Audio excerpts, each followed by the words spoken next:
Pelaksana tugas Gubernur Sulawesi Selatan Andi Sudirman Sulaiman memaparkan upaya pemerintah dalam mendorong pelaku UMKM dalam meningkatkan kualitas produksi dengan mengupgrade standarisasi produk.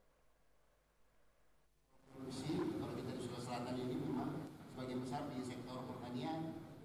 Dalam kegiatan Sarasehan Industri Jasa Keuangan yang digelar Otoritas Jasa Keuangan awal pekan kemarin, PLT Gubernur Sulsel Andi Sudirman Sulaiman menyebut, tahun depan kualitas produksi akan ditingkatkan dengan mengupgrade standarisasi produk di seluruh pelaku UMKM di Sulsel. Program ini akan semakin ditingkatkan agar seluruh produk dari pelaku UMKM dapat masuk ke marketplace. Terkait dengan peran perbankan syariah dalam memberdayakan UMKM, Andi Sudirman berharap ada program dari Bank Syariah Indonesia yang dapat menguatkan sektor-sektor usaha kecil di Sulawesi Selatan.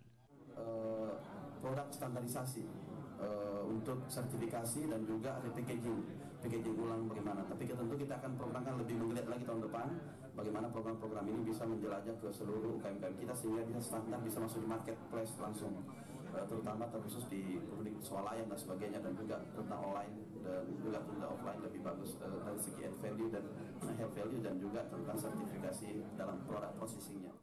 Andi Sudirman juga mendorong organisasi syariah seperti Masyarakat Ekonomi Syariah untuk menggenjot klinik syariah, bisnis syariah, dan memikirkan bagaimana bantuan mikro ke depan tanpa bunga. Mardianto Lahamid, Celebes TV.